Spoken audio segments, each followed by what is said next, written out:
Hi, my name is Joel Matthew of 15CS177, and today I am going to be explaining my second experiment from Linux and Unix lab.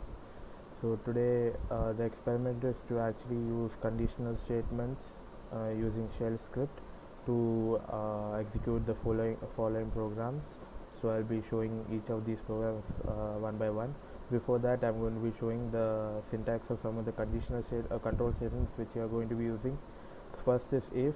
So for if, this is the syntax: if condition, then we are going to be entering the statements, and else, then the statements, and to end the if condition we have to put fi at the end. And another control statement which we will be using is case. So we have case, then we are going to be checking the variable, and then we have the different case conditions. So one, and then each case is ended with a double semicolon, and in the end we have the default condition which is shown using star symbol, and we are going to end the case using case in reverse. So this is the syntax.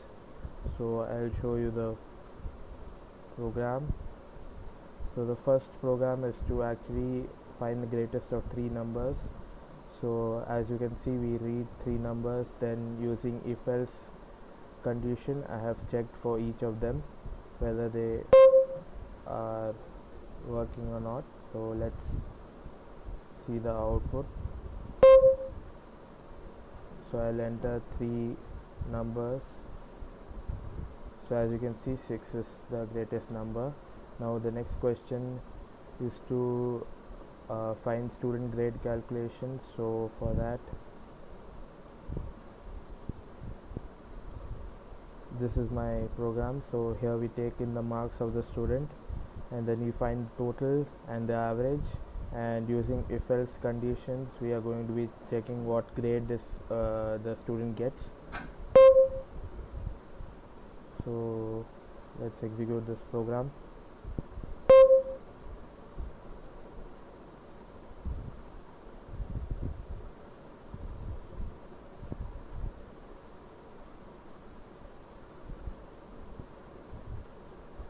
So the grade got by the student is P for the following marks.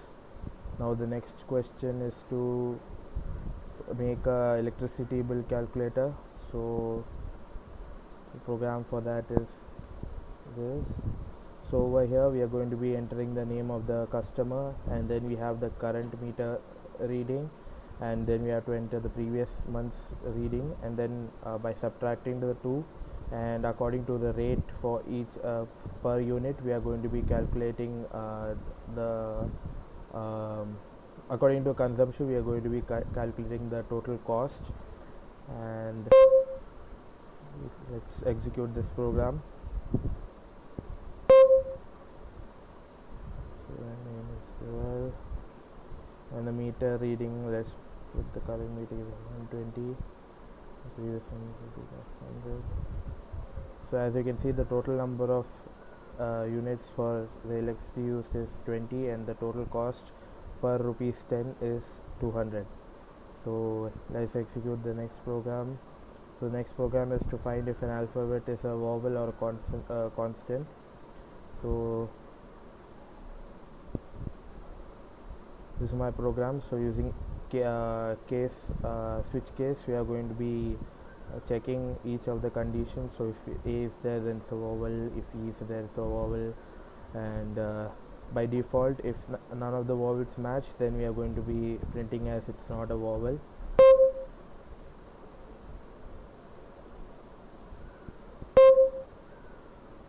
So let's enter the character A. So as you can see, it shows that it's a vowel.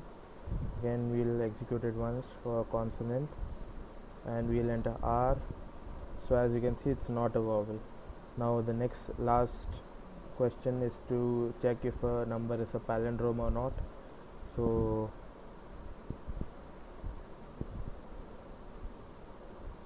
this is my program. So first we have to enter the number, and then using while and if else, we are going to be checking whether it's a palindrome or not.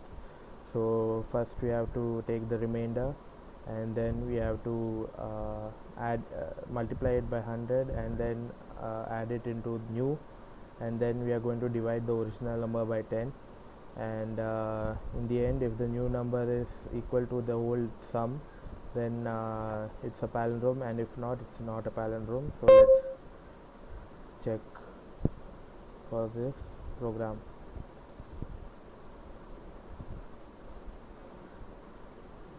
So let's enter a palindrome number first. So as you can see, this is a palindrome, and then we'll enter a non-palindrome number. So as you can see, it shows that it's not a palindrome. Thank you for listening to me.